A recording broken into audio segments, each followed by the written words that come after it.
2차 세계대전이 한창이었을 때 어느 추운 이른 아침에 미군 병사 하나가 영국에 있는 런던에서 막사로 돌아가고 있을 때였습니다. 지프차를 몰고 길 모퉁이를 돌아섰을 때 한 아이가 빵집의 그 유리창에 코를 갖다 들이대고 한없이 그것을 바라보고 있는 것을 보았습니다. 그래서 제가 많이 배고픈가 싶어서 그렇겠죠.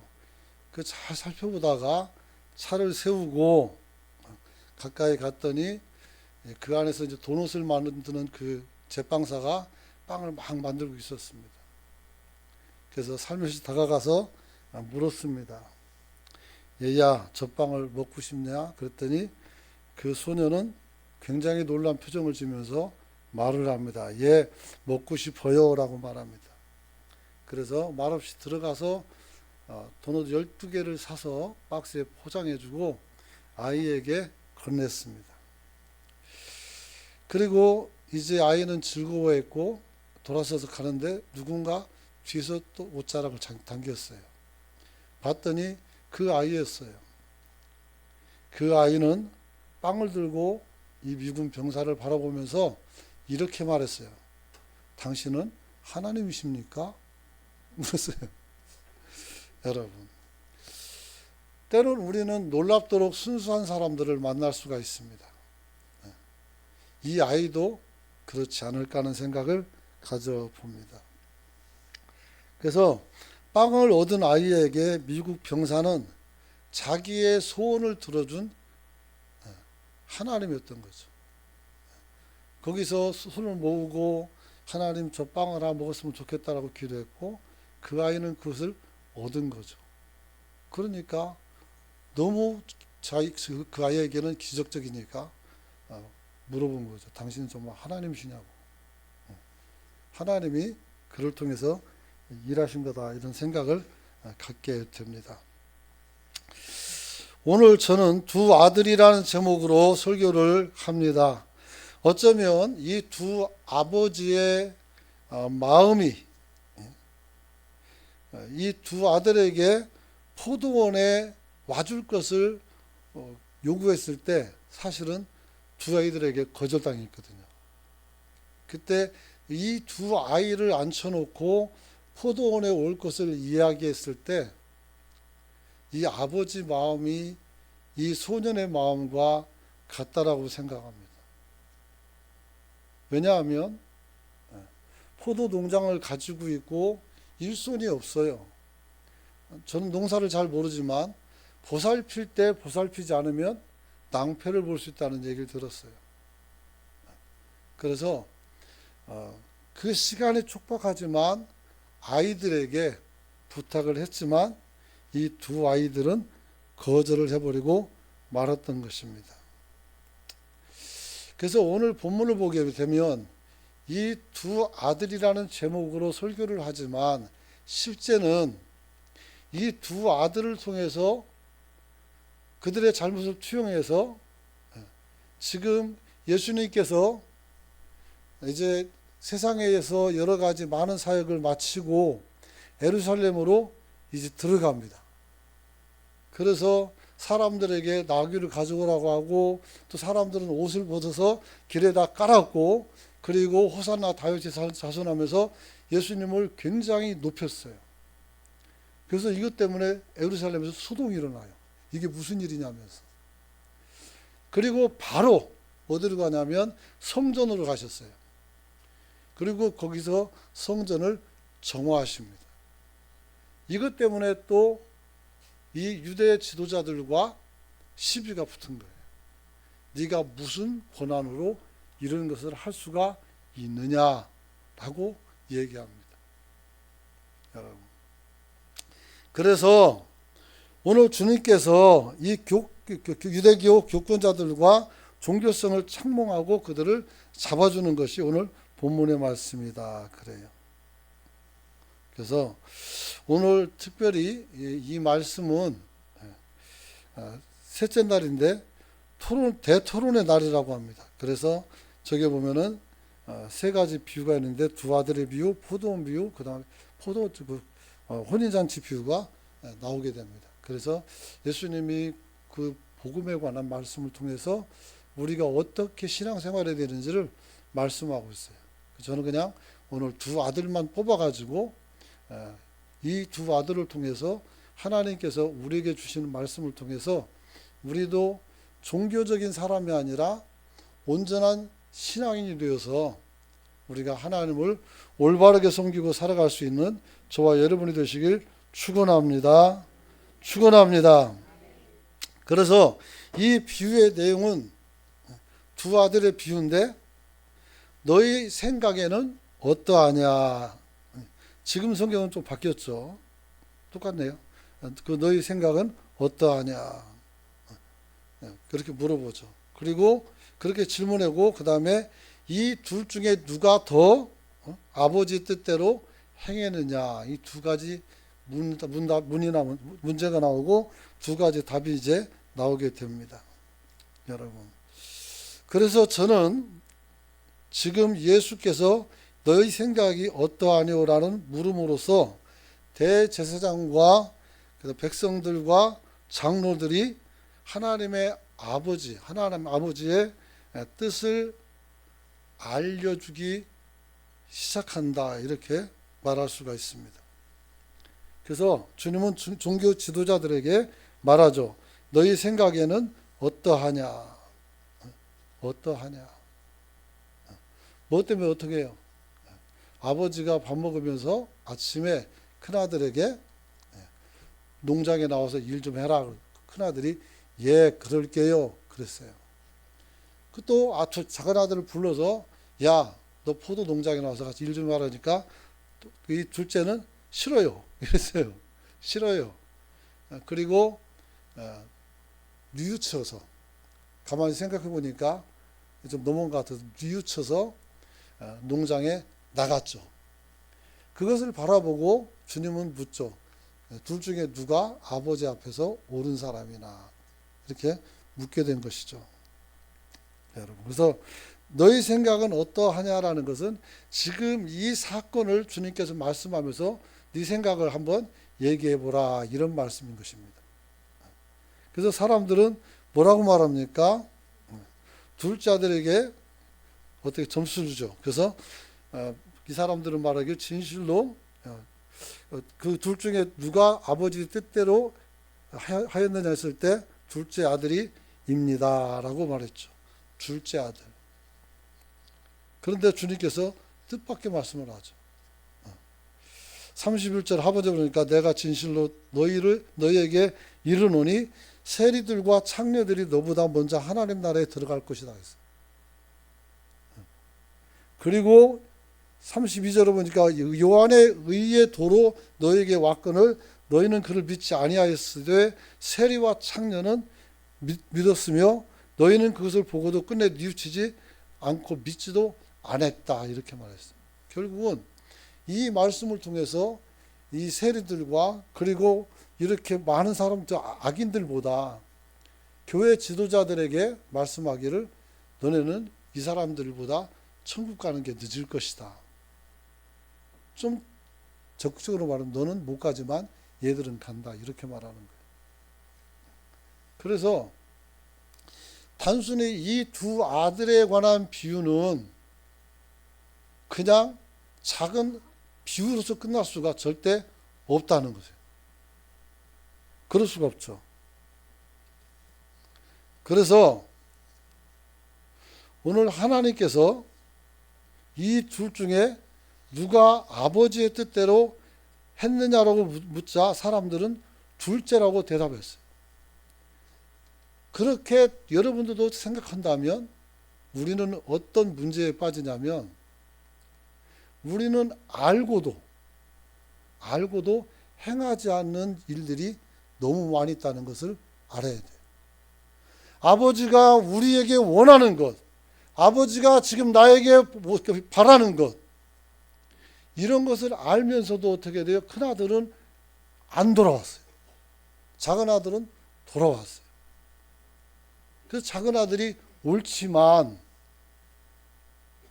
여러분, 진짜 아버지 뜻은 두 아들 다 와서 포도 농장에 와서 어떻게 돼요?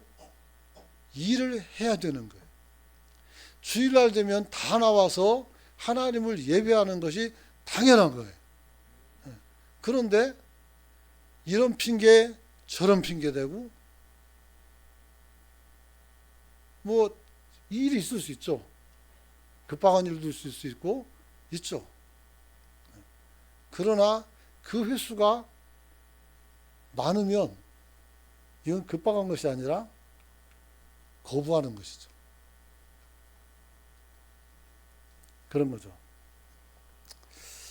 오늘 아버지 뜻은 아주 분명합니다. 두 아들 모두에게 와서 포도원에 와서 일하라고 말씀을 주신 거예요. 그럼 가야 돼요. 그런데 큰아들은 간다고 해놓고 안 갔고 작은 애들은 안 간다고 해놓고 갔어요. 둘 다 아버지 말 안 듣기는 똑같았어요.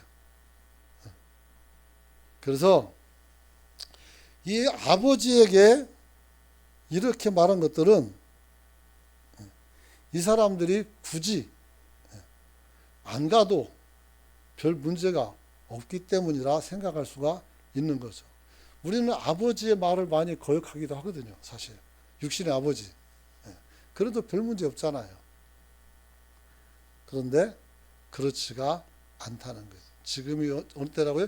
예수님께서 예루살렘에 마지막으로 오셔서 여기서 이제 마지막 사역하고 그리고 십자가에 달린단 말이에요.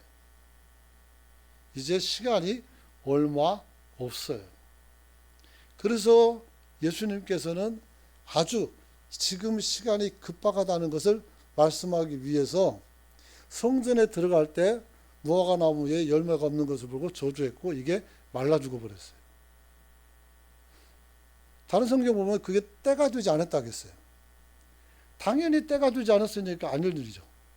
그러나 사람은 달라요. 믿으면 그 순간부터 우리는 믿음의 열매를 맺을 수가 있어요. 그렇기 때문에 그 상징적으로 보여준 거예요. 내가 너희에게 열매를 찾을 때 너는 무슨 열매를 줄 거냐? 이 말이죠. 아버지의 부름에 순종할 것이냐? 아니면 거절할 것인가? 얘기할 수 있죠. 그렇다면 왜 큰아들은 아버지 앞에서 간다고 안 가고 작은 아들은 아버지의 청을 거절했을까요? 작은 아들의 말에 답이 있어요. 가기 싫은 거예요. 싫어요. 그랬어요. 가기 싫어요. 둘째 아들은 말합니다. 나는 싫습니다. 라고 했어요. 여러분, 큰아들도 가기 싫었고 둘째도 가기 싫었어요. 여러분, 그런 것이죠. 그러면 아버지께서는 왜 그냥 일꾼을 불러서 농장을 돌보면 되지, 애들이 별로 좋아하지도 않은데 와서 일을 시키는 것일까? 그런 생각을 해볼 수가 있죠. 중요한 것은 이 아들들을 부른 이유는 이 포도원 농장이 아버지의 것이지만 또 누구 거예요? 자식들의 것이란 말이에요. 같은 공동 소유예요. 가족은. 그래서 아버지의 것이지만 이제 나중에 내 것이 되는 거예요. 농사를 배우지도 않고 일도 안 하고 그러면 어떻게 농사를 몰라서 나중에는 땅을 팔아먹고 농사를 안 질 수밖에 없어요. 가업이 무너지는 거죠. 여러분. 그러므로 아버지의 것이지만 상속자의 아들의 포도원이기도 한 것입니다. 그래서 아버지는 아들에게 주인의식을 가지고 포도원을 돌아볼 것을 기대하고 있었던 것입니다. 그리고 이런 부탁을 하는 것은 그래도 내 아들이니까 가장 신뢰하기 때문에 부탁을 하는 거예요. 그래서 하나님께서 우리에게 어떤 일을 줬을 때는 직분을 주든지 뭘 하든지 하나님께서 주실 때는 여러분들을 달아보고 주지만 하나님께서 주실 때는 여러분들에게 기쁨으로 즐거움으로 여러분들에게 직분을 주는 줄 믿으시기 바랍니다.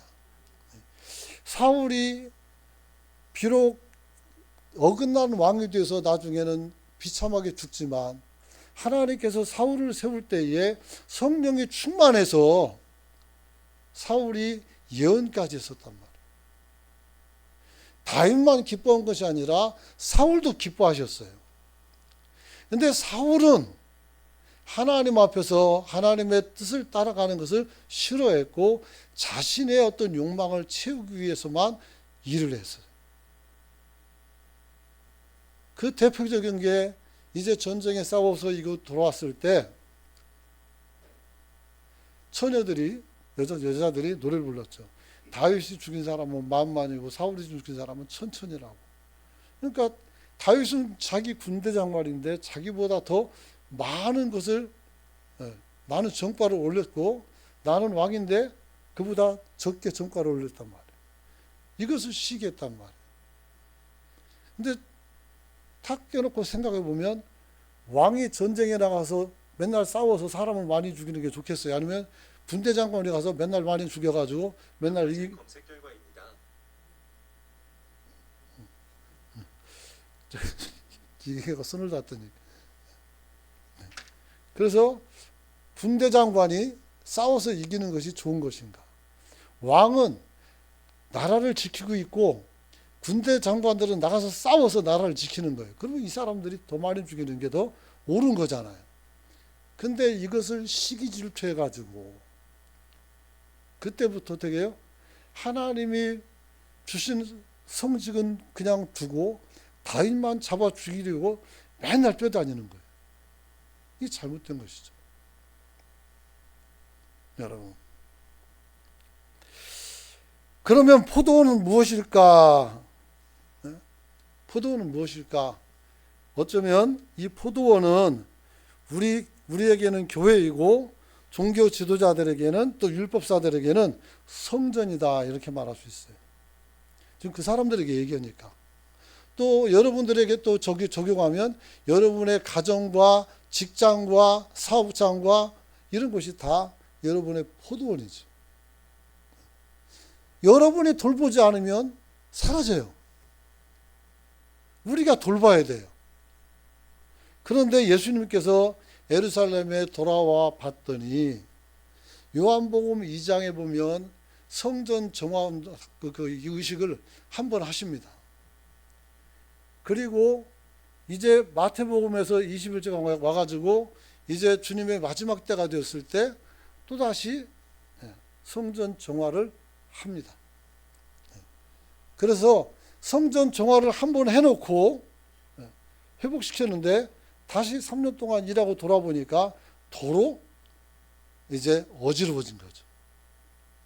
바로 이런 것들을 바라보고 오늘 주님께서 그 성전을 어떻게 다시 정화시키고 그리고 제자들, 이 사람들과 논쟁하고 또다시 이제 아들의 비유를 통해서 말씀을 주고 있는 것입니다. 이 말은 너희 포도원이 성전이라면 너네는 성전을 잘 돌봐야 된다. 거기서는 만민이 기도하는 하나님의 집이라고 했어요. 하나님의 집이고 만민이 기도하는 곳이라고 했어요. 그러면 기도하는 곳을 만들어야 되는데 여기서 뭐 했어요? 장사하는 곳을 만들었단 말이에요. 그래서 하나님께서 이미 번면하신 대로 그대로 순종한 것이 아니라 그렇지 않았다는 것을 우리는 볼 수가 있는 것입니다. 여러분, 이들은 왜 그렇게 했을까요? 그들은 하나님에 대한 열심히 본질을 가렸기 때문이에요. 무슨 소리를 가면 우리가 신앙생활을 더 잘하기 위해서 때로는 여러 가지 일들을 하는데 그것이 하나님의 본질, 즉 다시 말하면 하나님께서 우리에게 원하는 것을 지나치게 넘어갈 때가 있다는 것이죠. 성전을 세워놓고 1년에 몇 번씩 성전에 와가지고 사람들이 하나님 앞에 제사를 드려야 됐어요. 그런데 뭐 조금 가까우면 좋은데 멀리 있는 사람은 다른 나라에 있었고 그 나라에 있더라도 한 번 가는 것이 쉽지가 않아요. 갈 때 그냥 가는 것이 아니라 재물을 들고 가야 된단 말이에요. 뭐 소를 들든지 맞으면 어떤 다른 걸 양을 들든지 들고 가야 돼. 하다못해 비둘기. 가난한 사람은 가루라도 들고 가야 돼. 그런데 이것을 가지고 먼 거리를 여행하다 보니 사람들이 오는 것이 굉장히 불편해요. 그래서 하나님을 더 잘 섬기게 하기 위해서 처음에는 성전 마당이 아니라 성전 밖에서 짐승을 팔고 도움을 줬단 말이에요. 근데 어느 순간에 이것이 들어와서 성전 안에서 판매가 되고 있는 거예요. 그러면 그냥 판매하겠습니까? 그 사람들이 판매하고 어느 정도의 이문이 생기면 그걸 또 그 지도자들에게 갖다 주겠죠. 그러다 보니까 하나님을 예배하고 나를 헌신하는 장소가 어떻게 됐어요? 시장통이 되었고 내가 수익을 창출하는 기업이 된 거예요. 그렇기 때문에 주님께서 이것을 뒤집어 엎은 거예요. 그래서 사람들은 그래서 무슨 고난을 했을 때 요한의 어떤 그 세례 요한을 들어서 오늘 주님께서 방어를 해요. 그 사람들이 이제 세례 요한이 선지자이기 때문에 손 못 댄 것처럼 주님도 그런 의도로 일했다는 것을 말씀하고 있는 것을 보게 됩니다. 여러분, 그러므로 그 아버지가 두 아들에게 포도원을 나올 것을 명하신 것은 하나님께서는 성전을 유대인에게 맡기고 또 운강교회는 저와 여러분에게 맡겨서 이곳을 돌보라는 말씀인 줄로 믿으시기 바랍니다. 그 돌봄이 어떤 것일까요? 우리가 알다시피 그냥 청소하는 것이 돌봄일까요? 그럴 수도 있죠. 근데 그 정도를 뛰어넘죠. 이곳이 하나님이 기뻐하는 예배당이 될 수 있도록 우리가 신앙생활을 해야 되는 거예요. 그런 거죠. 그래서 오늘 우리가 하나님 앞에서 두 아들처럼 우리가 일해야 될 터전이 바로 우리에게는 은광교회고 또 다른 교인들에게는 그 교회가 될 수가 있는 것이다. 이렇게 말할 수가 있습니다. 그렇죠. 그래서 오늘 우리는 하나님 앞에서 우리가 섬기는 이 교회를 우리가 잘 살펴서 우리 교회를 하나님이 기뻐하는 교회로 만들기를 소망합니다. 거기에는 가장 중요한 게 뭐냐면 우리가 교회를 청소하고 만지는 것도 좋지만 사람을 불러서 이곳에 앉혀서 그들의 생명을 구원하는 구원의 방주로서 우리가 이 교회를 사용할 수 있기를 축원합니다. 그런 거예요. 우리 교회가 대한민국에서 가장 아름답다 할지라도 우리가 영혼을 데려와서 그들을 살리지 못하면 우리는 어떻게 돼요? 하나님 앞에 부끄러운 것이 되는 거란 말이에요. 우리가 이 사실을 여러분이 믿고 기도할 수 있기를 축원합니다. 그렇죠. 그래서 교회는 세상에 훌륭한 법관이나 행정가나 정치가가 와서 일하는 것이 아니라 오늘 우리가 나와서 이 모든 일을 이루고 성취하고 하나님의 은혜 가운데서 우리가 순종하는 그런 저와 여러분이 될 줄 믿으시기 바랍니다. 그렇죠. 자, 그래서 오늘 주님께서는 이 지도자들에게 이렇게 말하는 겁니다. 이들에게 기억할 것은 성전을 정화하는 것은 우리 안에 있는 삶 속에서는 탐욕과 그런 다른 욕망들이 여기서는 있어서는 안 된다는 것을 이야기한 거예요. 이게 안 되니까 이 사람들은 겉은 화려하고 거룩하지만 실제는 세리나 창기보다 더 천국에 가기 힘든 사람이 되어버렸다는 것을 얘기한 것이죠. 그래서 우리가 변질된 신앙을 다시 회복해야 돼요. 한번 따라서 합시다. 변질된 신앙을 회복하자. 다시 온전한 신앙으로 회복할 수 있기를 원합니다. 그럼 어떻게 하면 될까요? 이 둘째 아들이 한 게 그 정답이에요. 싫어요, 안 갈 거예요 해놓고 어떻게 했어요? 뉘우쳤어요. 뉘우친다는 거예요. 이게 굉장히 중요한 것이죠, 여러분. 그래서 두 번째로 보면 옳지 않은 결정을 한 이 둘째 아들처럼 우리가 하나님의 뜻을 거역했음을 알고 우리가 뉘우칠 수 있는 저와 여러분이 되시길 축원합니다. 축원합니다. 여러분, 큰아들과 작은아들의 차이는 뭡니까? 아버지 말 안 듣기는 똑같았어요. 그런데 작은아들은 뉘우친 거예요. 뉘우치지 않은 자식은 어떻게 해요? 돌아오지 않은 자식이고, 뉘우치는 자식은 돌아와요. 탕자의 비유에서 아버지에게 내 재산을 물려달라고 해가지고 그 돈을 가지고 나서 도시에서 허랑방탕하다가 이제 거지꼴이 되어가지고 먹을 게 없어서 돼지의 우리에 들어가서 그 돼지에 먹는 음식을 같이 퍼먹고 있었단 말이에요. 그러다가 깨닫죠. 내가 여기서 뭘 하고 있는가. 우리 집은 그래도 부자라서 종들이라도 나보다 더 좋은 음식을 먹고 있는데 나는 여기서 뭐 하고 있는 건가. 우리 아버지가 되게 부자인데 나는 여기서 왜 거지처럼 살고 있을까. 이제 이걸 깨닫고 어떻게 돼요? 이 사람이 뉘우치는 거예요. 그게. 그래서 내가 비록 아버지에게 범죄하고 아버지 마음을 아프게 했고 아버지가 주신 돈을 다 허랑방탕해서 썼지만 나를 그 종 중에 하나처럼 써달라고 부탁하면 그래도 부자간에 정이 있는데 안 받아주겠냐 하면서 간 거예요. 그랬더니 집에 다 와가는데 아버지가 저 멀리서 오는 아들을 바라보고 서로 거리가 먼데도 바라보고 아버지가 집에서 뛰어나가는 거예요. 그리고 그 아들을 맞아들이는 거 아니겠습니까? 우리도 주님 앞에 돌이켜 다시 나간다면 주님이 저와 여러분을 기쁘게 받으시는 줄 믿으시기 바랍니다, 여러분. 그래서 오늘 맏아들이나 작은 아들이나 모두 다 불완전했지만 뉘우침은 우리로 하여금 그 불완전성을 오늘 고쳐서 우리가 다시 살 수 있는 기회를 주는 것이에요. 우리가 그것을 잊지 않고 믿고 살 수 있기를 축원합니다. 축원합니다. 여러분,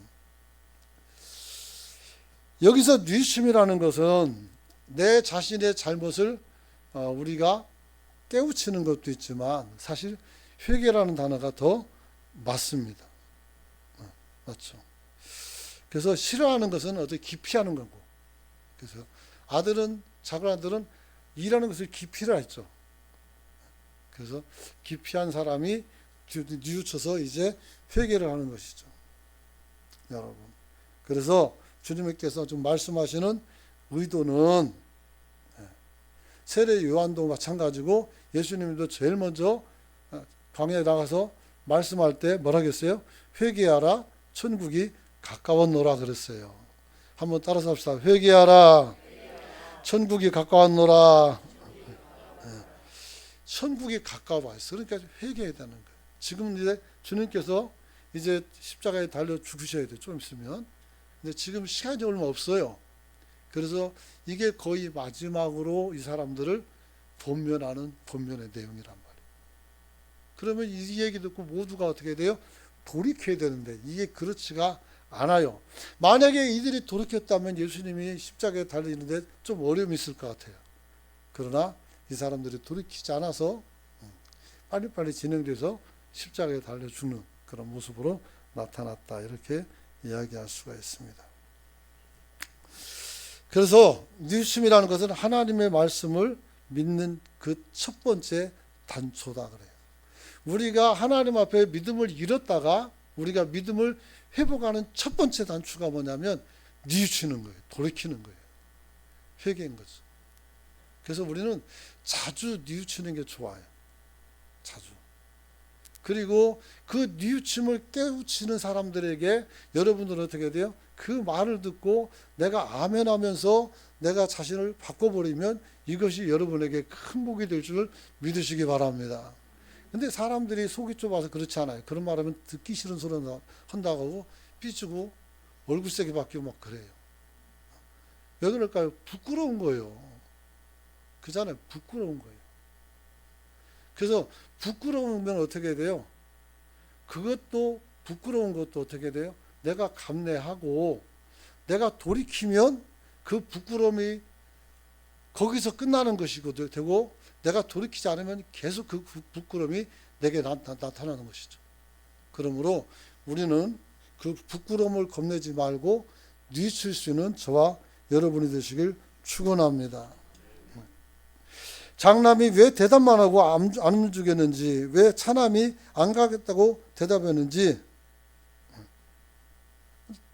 우리는 여기서 딱 할 수 있는 것은 그게 싫었다는 거예요. 싫었다는 말은 조금 전에 말씀드렸죠. 기피하는 거예요. 뜨거운 햇살에 나가서 일해보세요. 얼마나 힘든가.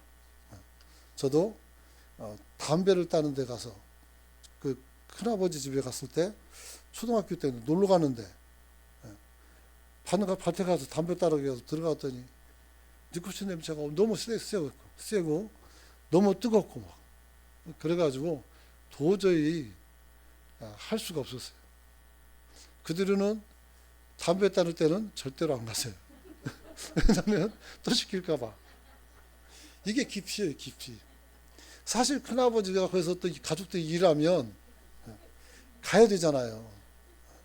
가서 일해야 되는데 그 뙤약 밑에서 담배 그게 서 있어가지고 바람도 잘 안 들어와요. 또 가운데 있으면. 그리고 막 찐이 묻으면 끈적거리죠. 막. 힘들어요. 그래서 제가 농사를 잘 못해요. 지금도. 여러분. 그래서 우리는 지금 아버지가 이 두 사람에게 포도를 얘기하지만 이 두 사람은 그 일을 기피하는 거예요. 이 기피하는 사람은 누가 떠오릅니까? 요나가 떠오르죠. 요나가.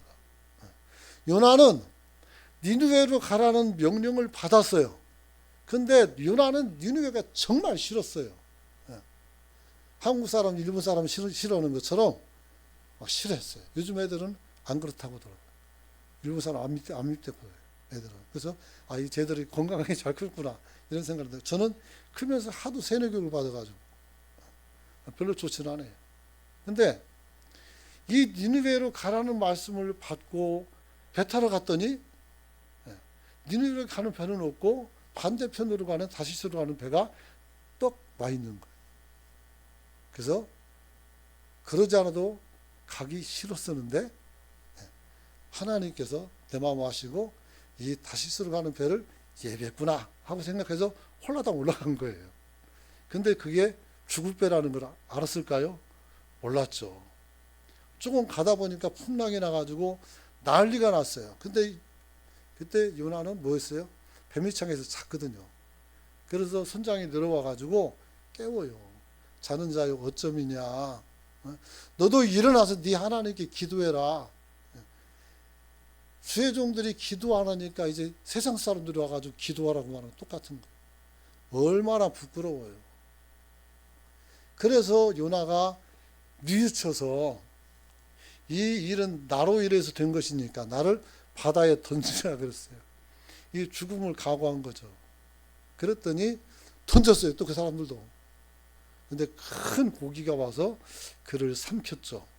그리고 이 고기가 와서 다시 니느웨로 이 요나를 갖다가 토해놨어요.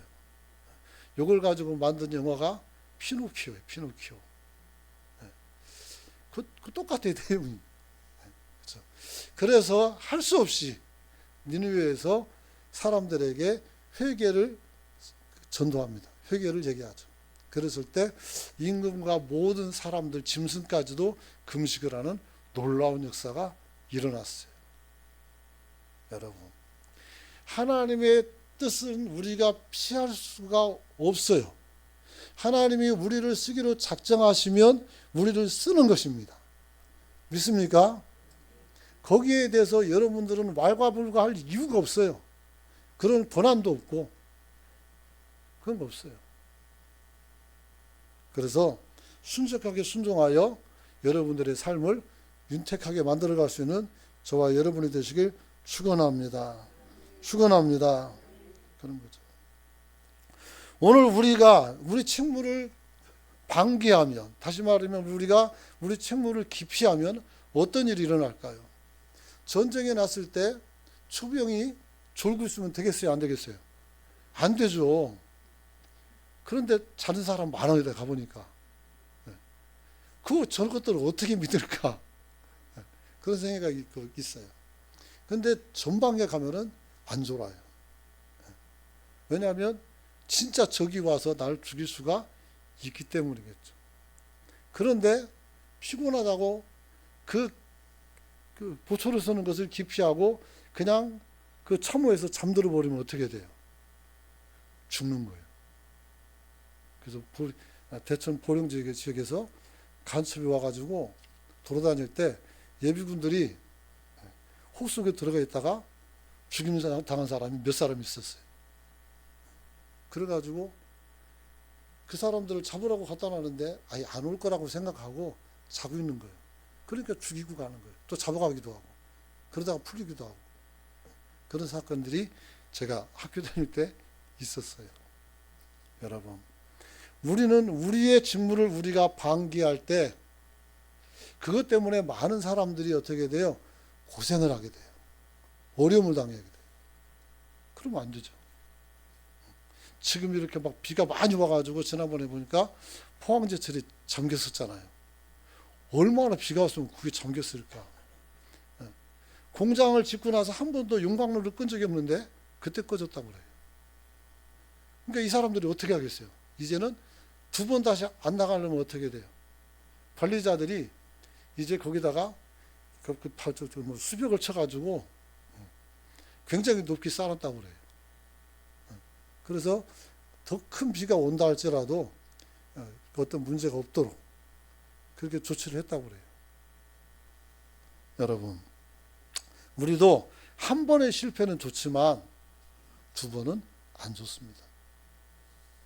이제 말씀 마치려고 합니다.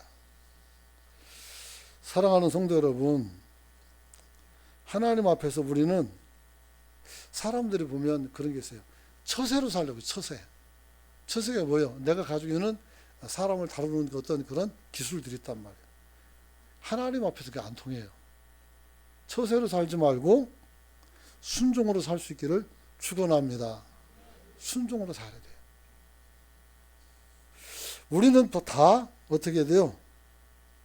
뉘우치고 자기를 자주 돌아봐야 돼요.